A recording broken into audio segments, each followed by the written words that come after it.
অনুপ্রবেশের চেষ্টার অভিযোগেও কোচবিহারের শীতলকুচি সীমান্তে বিএসএফ ও বিজেপির মধ্যে উত্তেজনা তৈরি হয়েছে। অভিযোগ, শীতলকুচির সাঙ্গারবাড়ি সীমান্তের 0 পয়েন্টে 10 জনের মতো মানুষ বসে রয়েছেন। বিএসএফ সূত্র দাবি করেছে, বাংলাদেশের ওই বাসিন্দারা জোর করে ভারতে প্রবেশের চেষ্টা করলে তা আটকে দেয় বিএসএফ। তা নিয়ে উত্তেজনা তৈরি হয়। মাথাভাঙ্গা থেকে উৎপল অধিকারীর রিপোর্ট, বিগ নিউজ বাংলা। এই বিষয়টা আমাদের এই যে সাঙ্গারবাড়ির 11 নম্বর গেটে হঠাৎ করে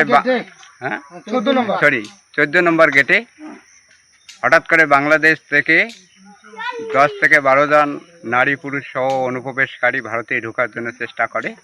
ভারতীয় জওয়ানরা রুখে দেয় এবং অতি দ্রুত তৎপরতার সহিত বাংলাদেশের থেকে বিজেপি মাইকিং করতে থাকে যে এদেরকে ভারতে ফিরিয়ে নিয়ে যাওয়া হোক, এবং যদি ওরা বাংলাদেশি হয়ে থাকে, বৈধ কাগজপত্র হয়ে থাকে, তাহলে সম্পূর্ণ আইনি প্রক্রিয়ার মাধ্যমে আমরা ফেরত নিতে বাধ্য থাকব।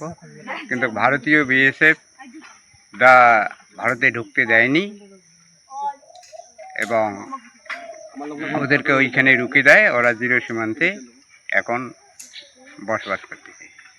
এই নিয়ে কি সেখানে উত্তেজনা তৈরি হয়? হ্যাঁ, এই নিয়ে এখানে উত্তেজনা সৃষ্টি হয়। গ্রামের প্রতিবেশীরা সবাই ছুটে আসে এবং সবাই এখানে আসে, লোক ভিড় করতে থাকে। পরে ঊর্ধ্বতন কর্তৃপক্ষ বিএসএফের আসে, পাবলিককে সরিয়ে দেয় এখান থেকে। বর্তমান ওরা ওইখানেই, বাংলাদেশিরা ওইখানে বসবাস করতে।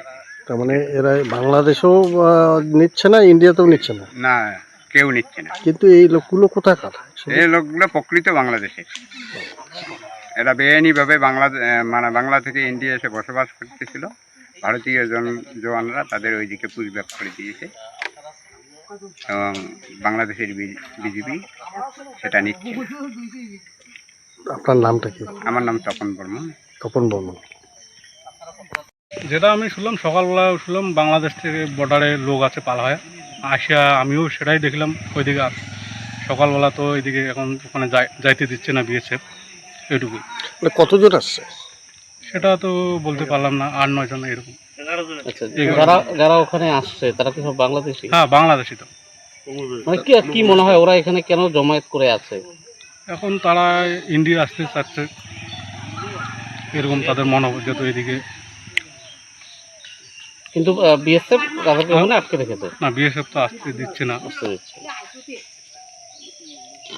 কি নাম তোমার? আমার নাম মনোরঞ্জন বর্মন।